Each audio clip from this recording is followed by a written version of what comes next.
Pessoal, eu vou passar um vídeo aqui sobre os 4 evangelhos. Esse vídeo, ele é bem elucidativo no que diz respeito à autoria dos 4 evangelhos. Esse bem? Perdão, muito claro.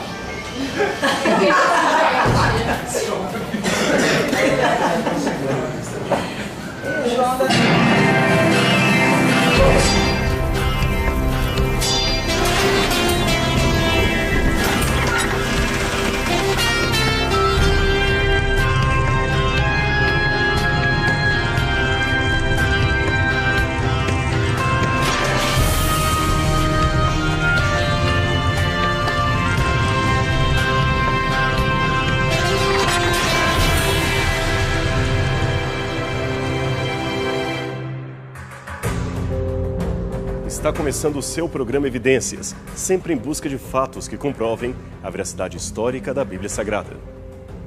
Imagine uma cena, um homem bravo gritando na esquina de uma movimentada rua que eles são mentirosos. Mas eles quem? Pergunta alguém que resolve interpelá-lo, já que a maioria prefere rir ou ignorar. Afinal de contas, o homem estava muito bravo. Você está falando de um grupo de políticos, de diretores de empresa, de parentes que traíram você? Questiona alguém que passa por ali. Não, responde o homem, quase sem muito fôlego. Eu estou falando de Mateus, Marcos, Lucas e João, um bando de mentirosos, os piores que a história já produziu. Esse relato foi muitas vezes contado em sala de aula por C. Mervyn Maxwell, um falecido teólogo inglês que por muitos anos foi professor na Universidade Andrews, nos Estados Unidos. O professor nunca disse qual a razão daquela ira do cidadão contra os 4 evangelistas da Bíblia, mas, seja qual for, a sua fala nos leva a uma indagação. Será que ele estava certo? Será que Mateus, Marcos, Lucas e João escreveram uma grande mentira, a pior mentira de todos os tempos? A resposta a essa pergunta é muito séria, porque ela afeta de maneira direta a própria cultura da sociedade ocidental. Afinal de contas, muito do que cremos, raciocinamos, pensamos, nos vem das páginas deste livro, especialmente dos evangelhos, e até mesmo aqueles que não são religiosos admitem isto. Tanto a ordem como a confiabilidade histórica dos evangelhos são um debate que se prolonga por toda a história da teologia moderna, e as opiniões são muitas vezes polarizadas. Steve Mason, autor do livro Joséfo, a Judeia e as Origens do Cristianismo, afirma: todos os evangelhos são textos anônimos. A atribuição familiar que fazemos a Mateus, Marcos, Lucas e João nos vem de meados do 2º século ou até mesmo depois disso. Ademais, não temos boas razões históricas que nos levem a aceitar essas atribuições. Outros autores ainda, como Bart Ehrman, John Dominic Crossan e Robert Funk, estariam em pleno acordo com Mason. Mas o problema não é esse. O problema é que muitas vezes a mídia só apresenta especialistas céticos, ignorando que há acadêmicos de excelente prestígio que discordam desse ceticismo de determinados autores.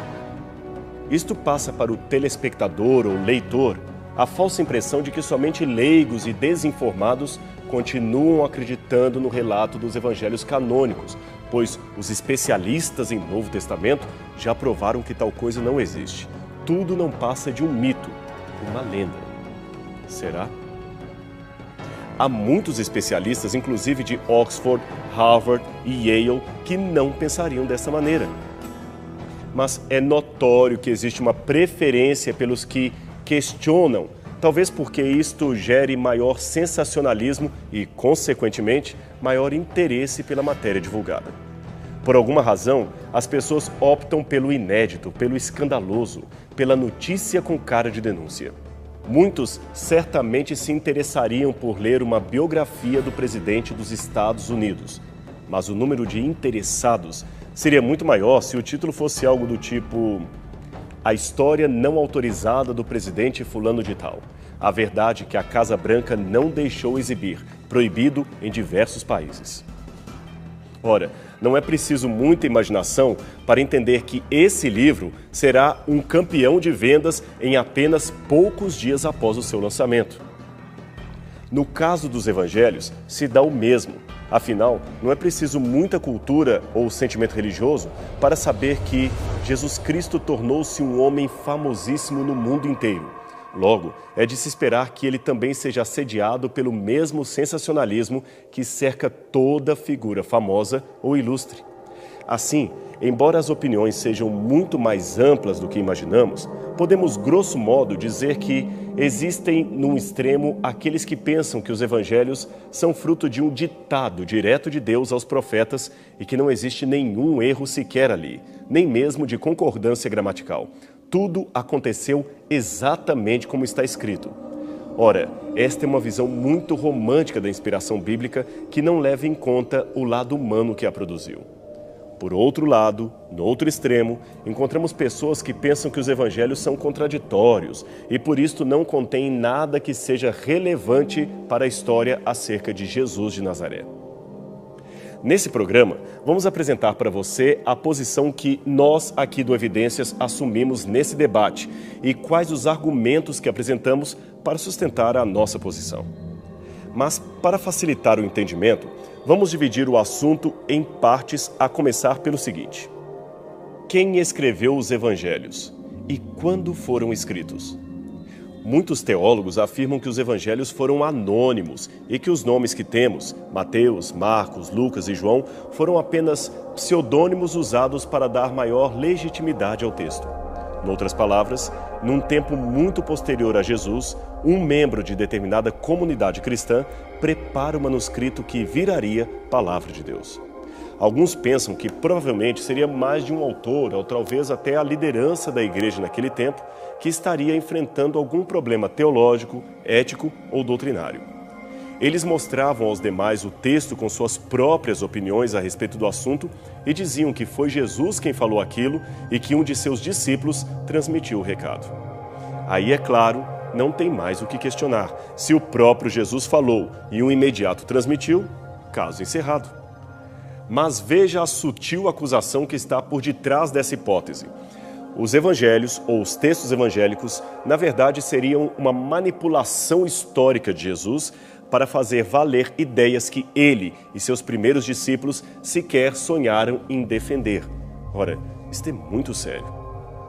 Agora, antes de bancar os crentes tradicionais ofendidos, que simplesmente amaldiçoam ou excomungam aqueles que discordam da visão tradicional da igreja, é importante averiguar com calma e destreza os argumentos que eles usam e depois sim nos posicionarmos diante deles. E quais seriam esses argumentos? Bem, com relação à autoria anônima dos evangelhos, os proponentes dessa ideia colocam três coisas. Em primeiro lugar, os nomes, Mateus, Marcos, Lucas e João, não aparecem nenhuma vez citados como autores no texto dos evangelhos.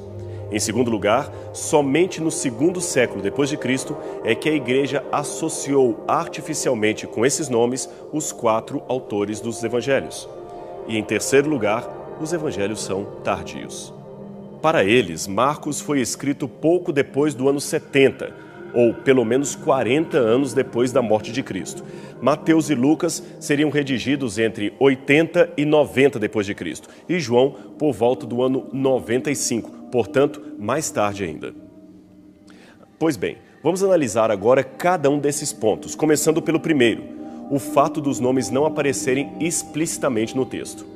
Ora, se adotarmos este critério, colocaremos em dúvida a autoria de boa parte dos clássicos da humanidade.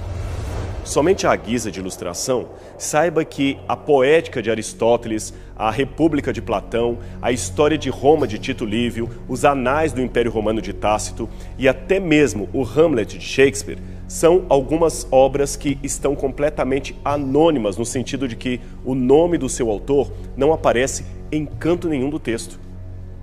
Aliás, nem preciso ficar muito preso aos livros clássicos. Mesmo em publicações modernas, você nem sempre encontrará o nome do autor no conteúdo do texto, mas apenas no dorso, na capa ou na contracapa da obra. Não é assim? Deste modo, o fato de eu não encontrar o nome de Monteiro Lobato em nenhuma linha da história do Sítio do Pica-Pau Amarelo, isto não significa que ela seja anônima ou que Lobato nunca a escreveu. No caso das obras antigas, a arqueologia e a evidência literária têm mostrado largamente que, no primeiro século depois de Cristo, os livros eram escritos e publicados com o título e o nome do autor no final do rolo de papiro.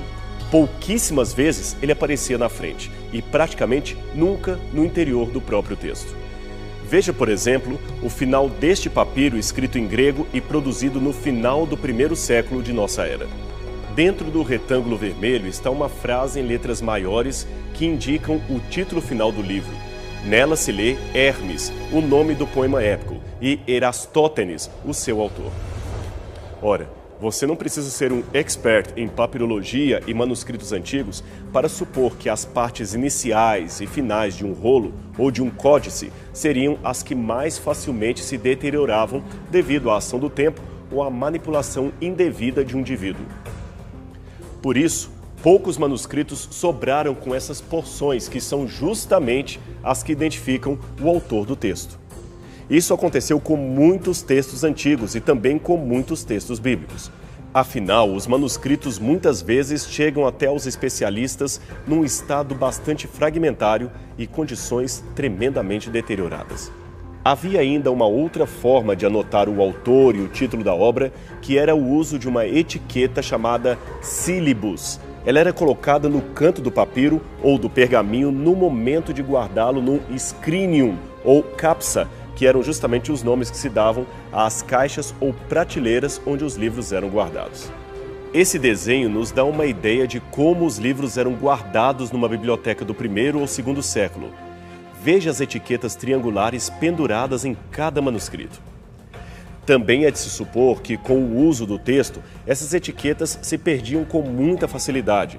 E este é um problema não apenas da Bíblia, mas de todos os livros antigos de um modo geral.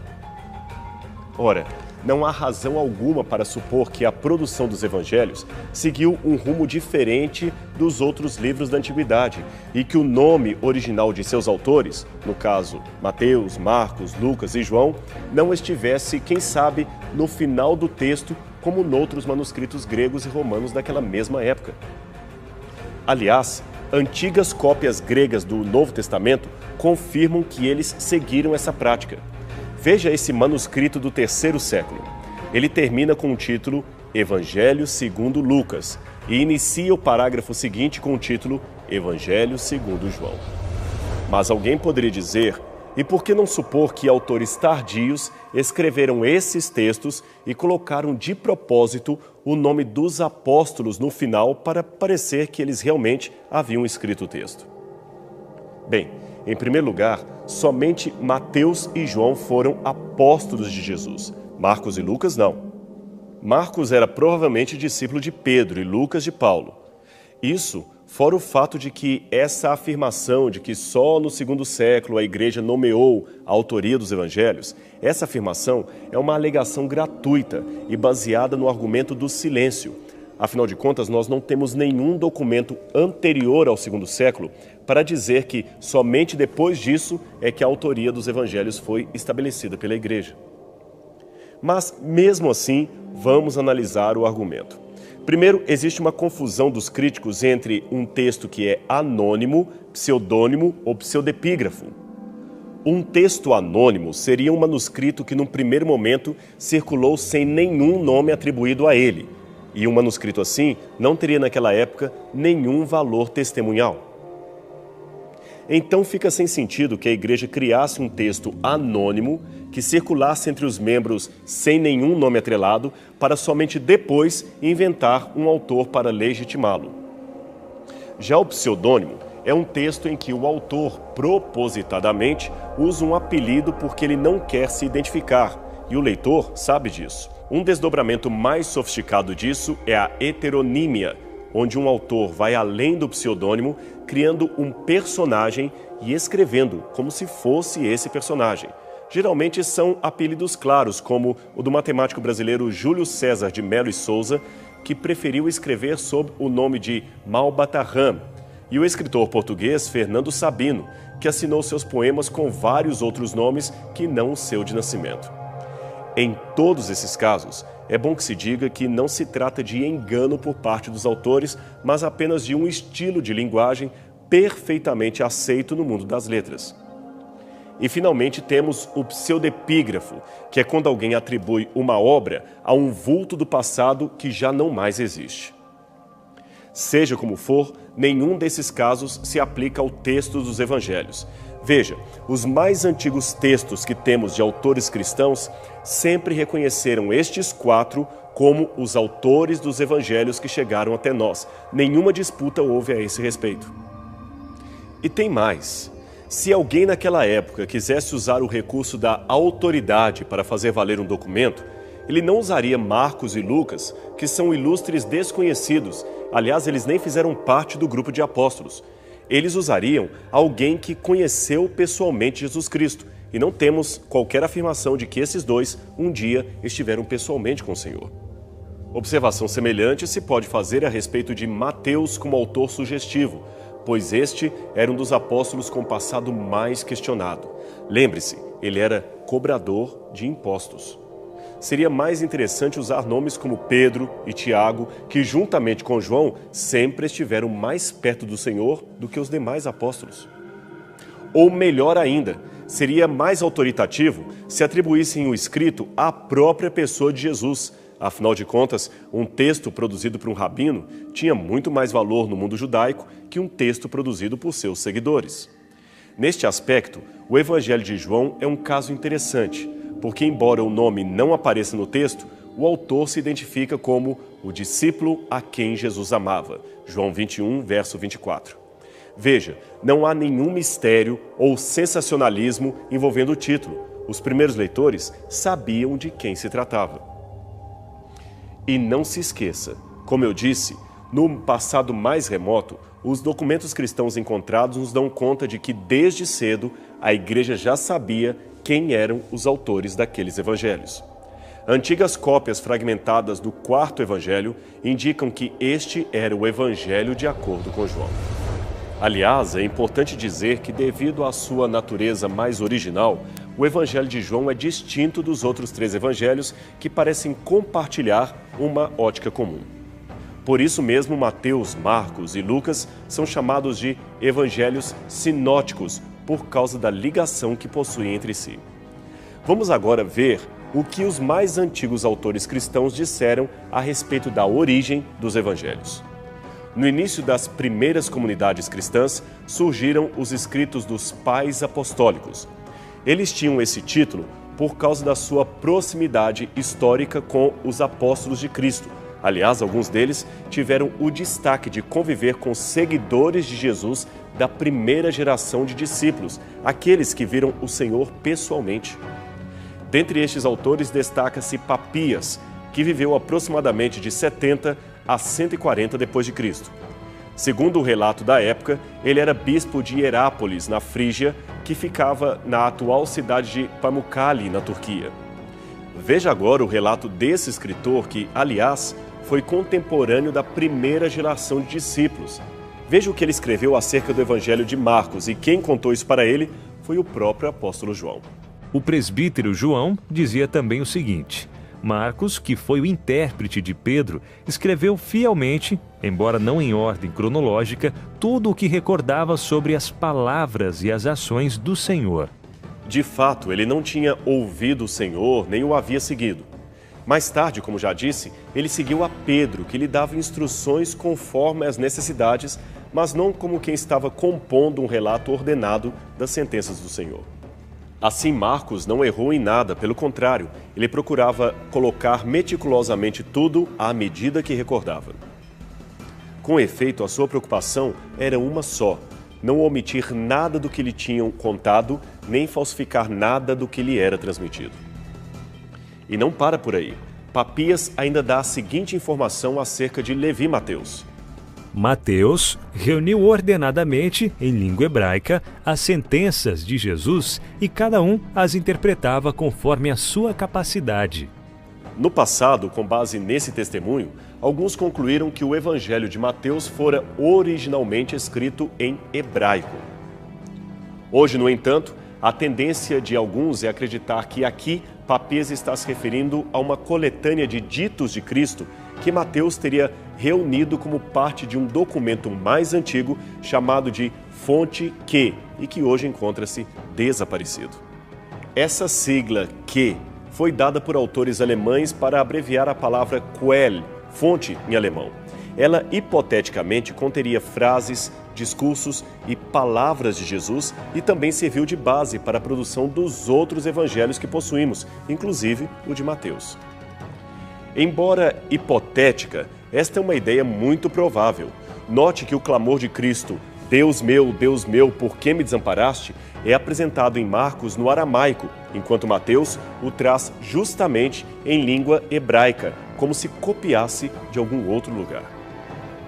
Os evangelhos de Lucas e João, embora não citados nesse fragmento de Papias, têm a sua autoria confirmada por outros escritores da antiguidade, como Eusébio, Irineu e Tertuliano. Portanto, a igreja já sabia desde o princípio quem havia escrito os evangelhos e também reconhecia neles pessoas dignas de confiança dos membros da igreja. E veja que interessante. Alguns críticos pegam as pequenas contradições dos evangelhos como argumento contra a sua historicidade. Um evangelista, por exemplo, diz que Jesus curou um cego em Jericó, enquanto o outro diz que eram 2. Um afirma que Jesus estava saindo da cidade, o outro que estava entrando. Não vamos no programa de hoje explicar estas aparentes discrepâncias. Isto será assunto para outra oportunidade.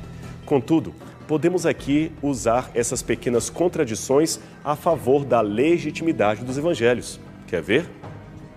Os mesmos autores céticos criticam tanto a historicidade dos evangelhos, eles têm contradições, quanto a sua legitimidade, ou seja, eles foram forjados para atender motivos políticos e doutrinários da igreja.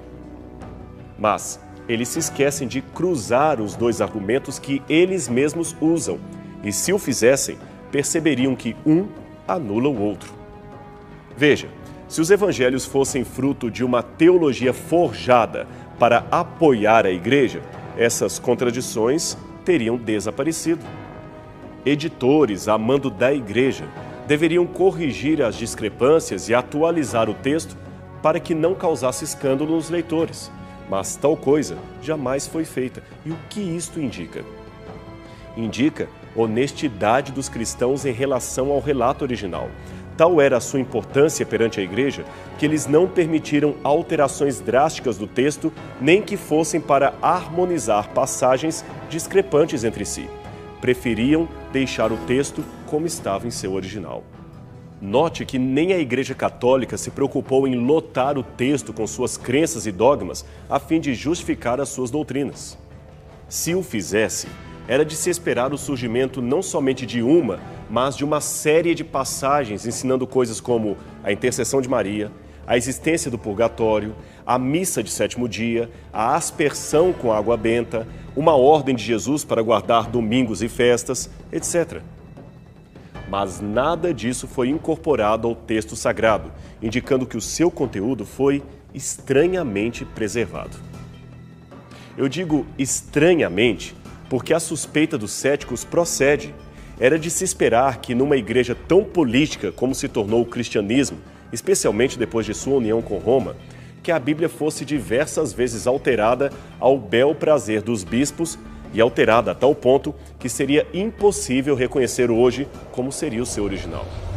Mas, curiosamente ou providencialmente, tal coisa não aconteceu e as discrepâncias textuais que os críticos tanto mencionam acabam se tornando uma evidência de que algo sobre-humano preservou o conteúdo exato do texto, até mesmo de excessivas correções editoriais. Agora, é claro que houve algumas interpolações textuais e eu não ignoro isto, mas essas interpolações foram poucas, periféricas e facilmente identificáveis pela moderna crítica textual. No todo, o texto está muito bem preservado. E quem seria esse agente preservador do texto, senão o próprio Deus? Na semana que vem, vamos continuar com este assunto sobre a origem dos evangelhos. Vamos ver quando os evangelhos foram compostos e que provas podemos dar do fato de que eles realmente trazem uma história real e não um mito, como dizem por aí. Esse, portanto, será o nosso assunto semana que vem aqui na TV Novo Tempo. Portanto, não perca a continuação desse tema aqui no seu programa Evidências. Até lá. Amém. Bem, pessoal, eu fiz questão de trazer essa aula para vocês, passar esse vídeo, porque esse vídeo aí, ele nos dá uma visão muito boa do que é um estudo aprofundado sobre a autoria de um livro da Bíblia. A gente pega a Bíblia, às vezes, a gente vê lá, Evangelho segundo escreveu Mateus. A gente não tem a noção da complexidade que isso tem. Não é simples assim dizer que fulano escreveu. Quem estava lá para ver se ele escreveu mesmo? A gente está falando de livros que já tem mais de 1 milênio que foi escrito. No caso dos evangelhos, tem praticamente 2 milênios. Ok? Então, para se falar com certeza que aqueles 4 homens escreveram esses evangelhos, é temerário. A gente precisa fazer uma pesquisa apurada. Claro que vocês não precisam fazer isso. Por quê? Como eu falei, a teologia não começou agora. A teologia, ela é um estudo que já vem sendo feito e acrescentado e construído ao longo de séculos. E no nosso caso aqui, há mais de 1 milênio. Então, desde os pais da igreja, de Pápias, Eusébio de Cesareia, Clemente de Roma, Agostinho de Hipona, esses homens lá do início da era cristã já produziram textos falando, pesquisando, estudando acerca da composição do cânon. Ok? E aí, nós podemos dizer o seguinte, que tudo que já foi feito de estudo e pesquisa, sobretudo pelos pais da igreja que estavam mais próximos, que uma coisa é você falar de uma coisa que aconteceu há 2000 anos, outra coisa é falar de algo que aconteceu há algumas décadas. Ok? Quando Papias escreveu sobre os escritos de Pedro e de Paulo, havia apenas algumas décadas que os dois tinham morrido. Ele foi contemporâneo dos dois. É bem diferente de nós. Ninguém aqui conheceu. A gente nem conheceu alguém que conheceu um dos apóstolos. Ou seja, 4 gerações. Não. Nós estamos há centenas de gerações dos apóstolos que escreveram. Entenderam isso? Então, é isso. Os 4 evangelhos são 4 autores. E eu trouxe esse vídeo para você ter uma noção de como é fazer uma pesquisa em profundidade. Porque quando você pega um teólogo assim, um biblista, um exegeta, a pessoa não vai falar só das flores e das folhas das árvores, não. Ele vai te dizer não só que tipo de árvore é, mas ele vai cavar e vai lá na raiz da raiz para pegar da onde surgiu, como é que foi. Ok? Isso é teologia. O que nós estamos fazendo aqui é um estudo mais aprofundado do que você tem na igreja, no culto. Os pregadores não se dão a esse trabalho. Nós aqui entramos um pouquinho mais. Porém, esse tempo que nós temos aqui é pouco. 5 aulas para falar dos 4 evangelhos é quase nada. Quando você começa a estudar mesmo, se aprofundar, queridos, 5 aulas não daria para falar nem de um dos 4, que dá dos 4 juntos. Entenderam isso? Mas vamos avançar. Mas bem, há muito tempo hoje fazendo o seminário lá no Zebato, lá na Favela. Então, o pastor estava explicando sobre isso, os 4 evangelhos. Então ele disse que cada um estava em lugares diferentes do outro, totalmente diferentes, distantes do outro. E eles escreveram, cada um escreveu o que está escrito no Evangelho. Quando eles se juntaram, teve uma época que eles se juntaram. Então cada um foi mostrando o que Deus foi passando para eles. Na realidade, não. Porque eu queria entender, porque eles tiveram uma vida com Jesus. Eles tiveram tempo com Jesus. Não todos, só 2. Dos 4 evangelhos, só 2 foram testemunhas oculares: Mateus e João. Mateus é um dos apóstolos, um dos 12. Ok? E João também. João fazia parte não só dos 12, mas fazia parte do círculo íntimo, chamado círculo íntimo de Jesus, que eram os 3 apóstolos: Pedro, Tiago e João. Ok? Bem.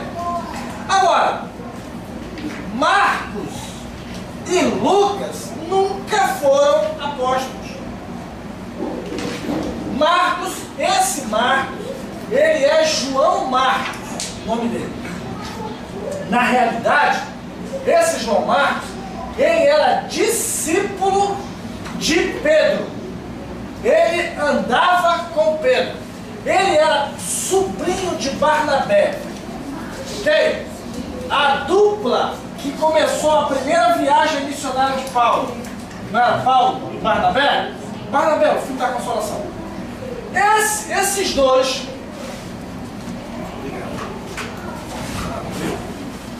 olha só, dos 4 evangelhos,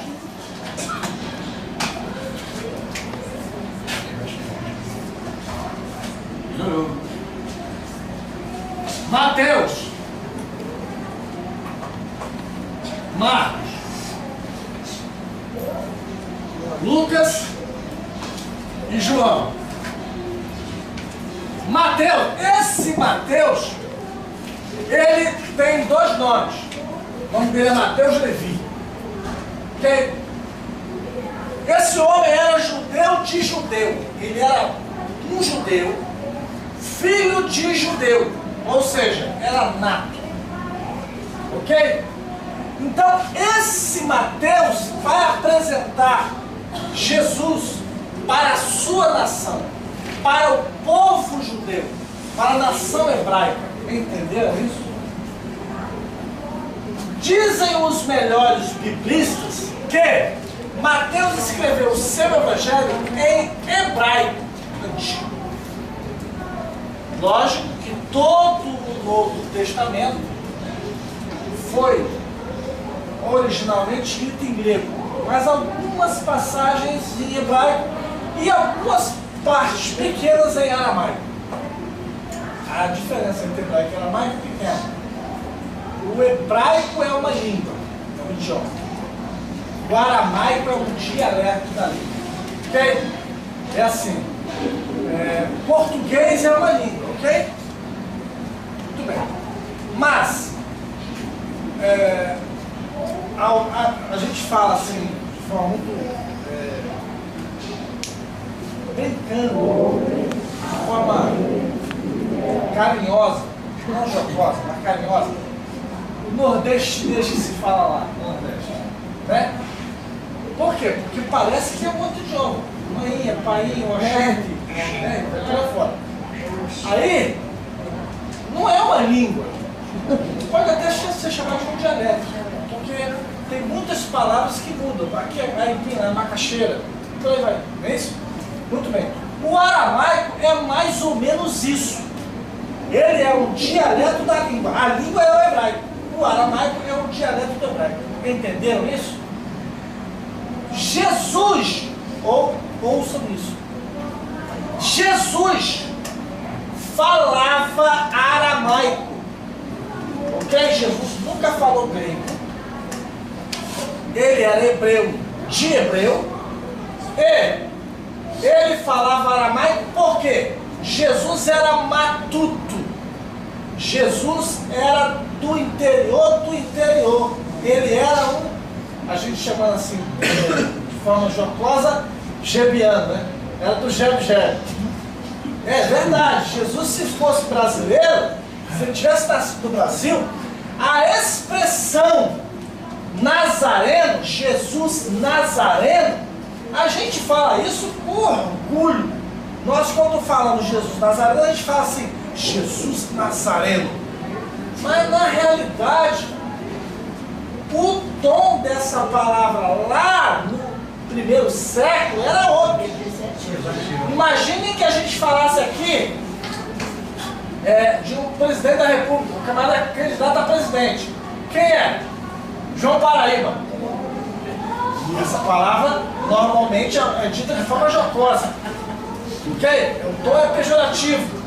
A pessoa está denegrindo a imagem da outra por causa da localidade de onde ela vem.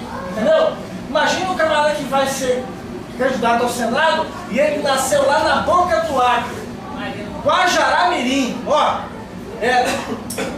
um avião, 3 ônibus, 4 carroças e um cipó para atravessar. É o fim do mundo, 5 anos depois. O que eu quero passar para vocês é que Jesus era uma pessoa do interior do interior. A região aonde ele morava era olha pra cá. Vai chamar.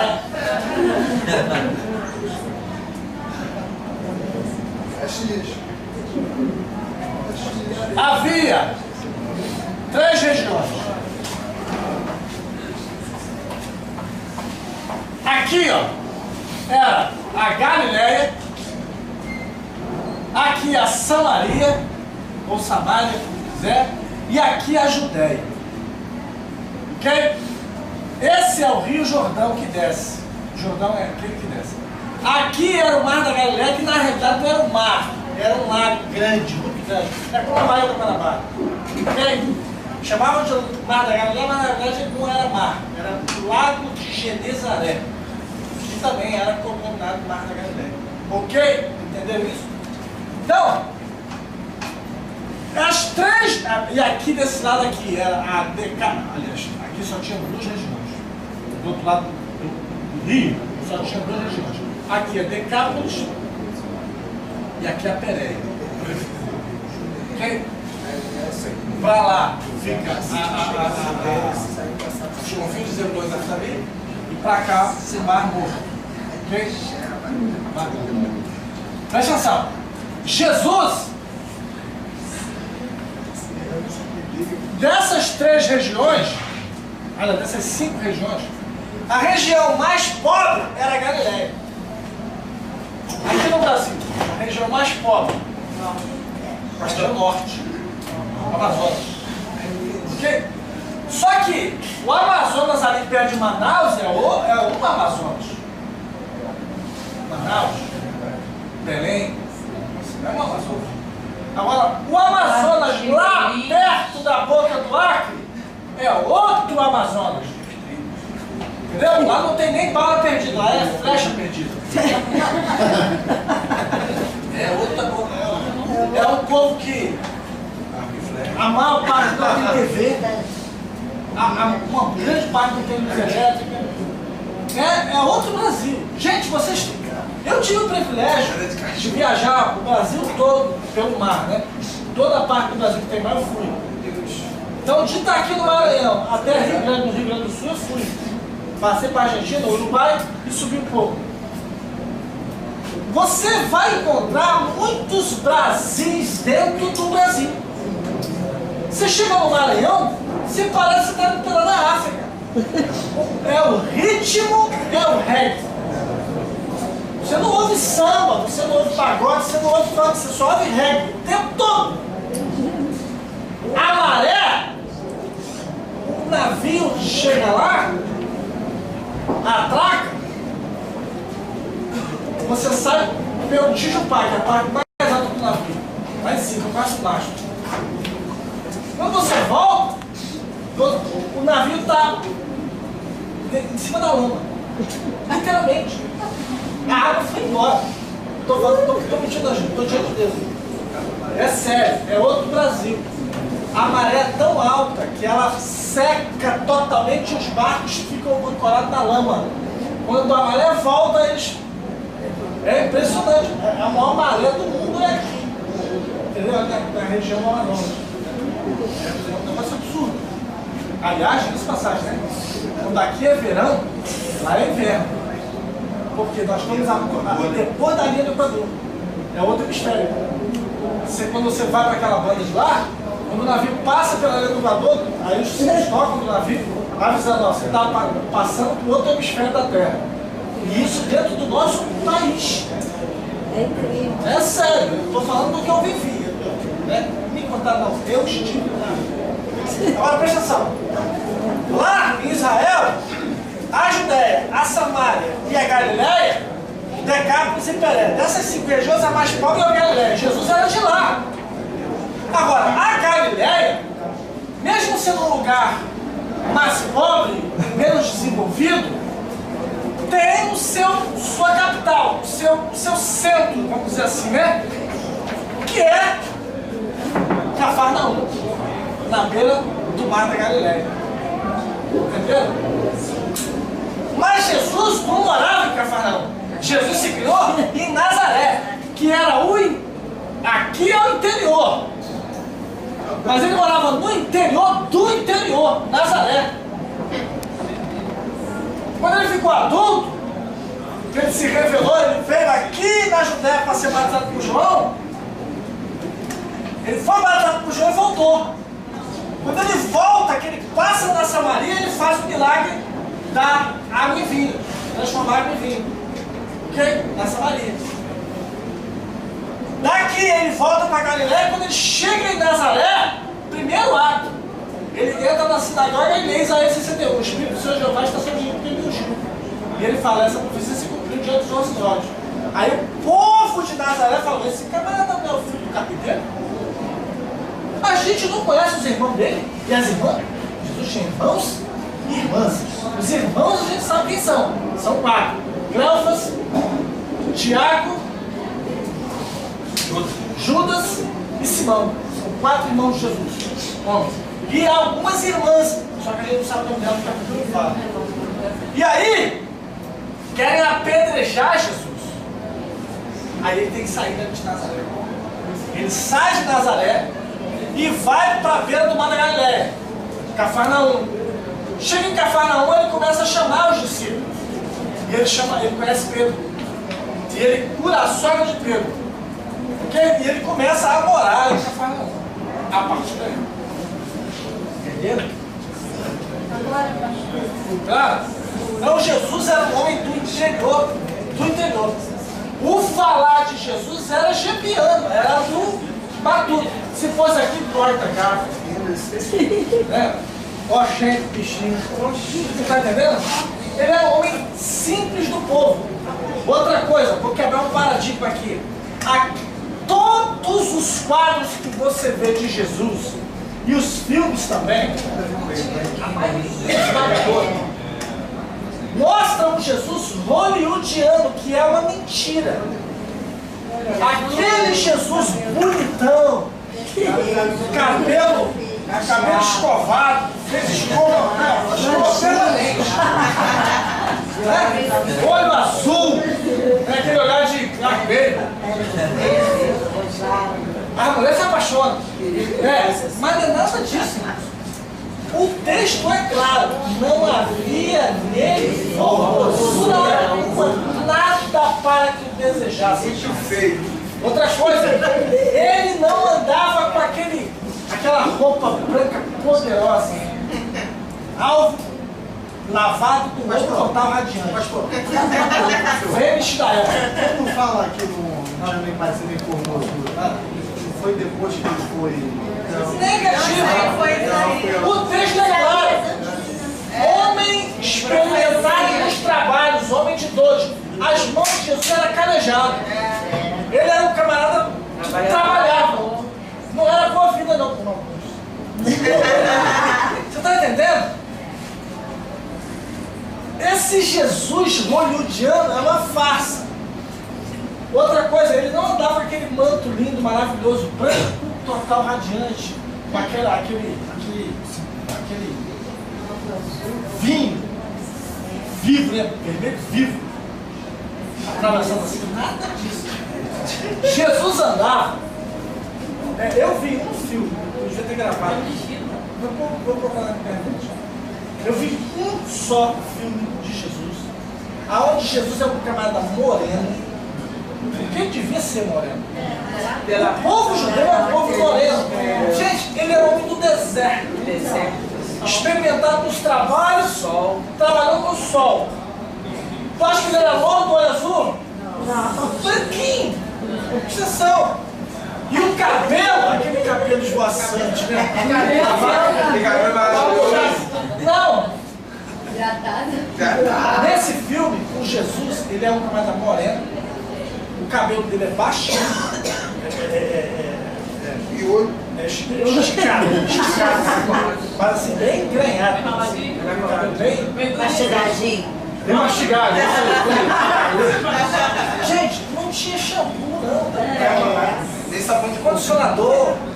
A prancha não tinha sido inventada. Nem sabonete de cor. Não, é que tá. Você tinha época. E outra coisa, o tomar banho, que nem a gente toma, é coisa de brasileiro. Se você viajar pelo mundo fora, você não vai encontrar as pessoas tomando banho. Você sabe que o perfume francês é o mais conhecido? Os franceses não gostam de tomar banho. Mesmo que não gosta daquilo, tem muita água por lá. Também é muito fácil. É frio. Tu tá entendendo? É assim. Jesus era um camarada que... A Bíblia diz que os irmãos de Jesus, do terceiro ano do ministério, dizem para ele assim, ó, você quer ser conhecido? Vai para a festa, lá na Judéia. Ou seja, a festa dos tabernáculos, na Judéia. Aleluia. Pode entrar. Você está entendendo? Que horas tem, gente? Ai, Deus, acabou. Estou terminando. Falando para Jesus, ó, você quer ser conhecido? Vai para a festa dos tabernáculos, lá em Jerusalém. A Bíblia diz que ele manda os 12 vão. E eles vão para a festa e ele não vai, ele fica. Ok? Aí, quando chega no último dia da festa, Evangelho de João. Você separa a vontade. Não, pastor. Abre o seu João 7, 37, 38. Isso é o casamento? Abre lá. Aí que ele vai depois. Ele vai depois. Dá de chavada E ele chega lá no último dia. A festa dos tabernáculos, ela durava 8 dias. Eram 7 dias. João 7, 37 e 38. 79. No último dia, Isso. mas somente no dia da festa, Jesus colocou-se em pé e clamou, dizendo: se alguém tem sede, deixai o vir a mim para que beba. Alguém tem outra 37, tradução? isso é 37. Não, essa que é essa só tinha outra tradução. O último dia da festa é o mais importante. Aquele dia, Jesus se pôs de pé e disse: se alguém tem sede, venha a mim e beba. Isso. Lê isso de novo, mas mais alto, para todo mundo ouvir. Melhor essa voz. Vai. O último dia da festa é o mais importante. Naquele dia, Jesus se pôs de pé e disse bem alto: se alguém tem sede, venha a mim e beba. Observe. É isso aí. Ele não foi, ele mandou os 12. Vai. Por quê? Os gregos, o povo da Grécia, ouviu falar de Jesus. Esse é o terceiro ano do ministério de Jesus. Ele é popular já. Ele já é muito conhecido. Ele já transformou a água, ele já multiplicou os pães, ele já andou sobre o mar, ele já ressuscitou o filho da viúva, ele já ressuscitou o Lázaro. Ele está muito conhecido. Ok? E aí os gregos ouviram falar dele e vieram para a festa na intenção de conhecê-lo e levá-lo. Olha o cenário. Os sacerdotes querem matá-lo. Por quê? Inveja. E Anás e Caifás, os sumos sacerdotes da época, eles sabiam quem Jesus era. Eles não fizeram enganados, não. Eles sabiam quem era Jesus. Porque eles conheciam a Torá muito bem. E eles entendiam pela Torá quem Jesus era. Ok? Tanto que Pilatos quis soltar Jesus. E eles não, eles fizeram de tudo para matá-lo. Por quê? Jesus denunciava com a sua forma de agir a fraude que eles dois eram. Ou seja, como Jesus fazia os milagres, mostravam que é poder de Deus, então ele estava com as suas atitudes denunciando que Anás e Caifás não eram mais nada. Isso incomodava. Jesus entrou no templo e levantou as mesas e jogou para o alto. Isso enfureceu o povo do templo. E ele fez isso com autoridade. As pessoas queriam pegar ele, mas não, segura, tem muita gente comigo. A multidão ama esse homem. Se botar a mão nele. Quando Jesus foi levado para a cruz, foi porque o Pai, a missão era essa. Mas na realidade, antes da cruz, se tocasse a mão em Jesus tinha problema. Porque ele estava sempre rodeado com a multidão. Entendeu? É tanto que Pedro puxou a espada. Isso. E ele manda botar na Bahia. Agora, o mais interessante é que, diga, ele andou 3 anos e meio. Do lado de Jesus. Meu foi meu. Do lado de Jesus. Andou com Jesus, foi um dos 3 íntimos. E carregou a espada o tempo todo. E Jesus nunca falou nada. Interessante, né? Jesus tem uma qualidade que a gente não tem. Jesus, ele confronta o pecado com a oportunidade de pecar. Esquisito, né? Judas, Jesus sabia que ele era ladrão. Você é ladrão, né? É uma bolsa.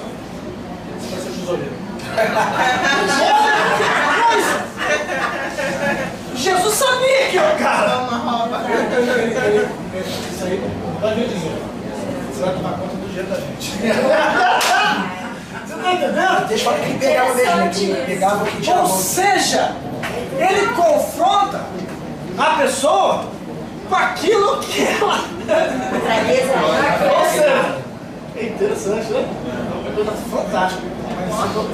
Fala isso de novo, Jesus confronta. E aí, Jesus vai para a festa. Quando ele chega lá na festa, que ela acabou de ver agora, sabe o que acontece? Na próxima aula.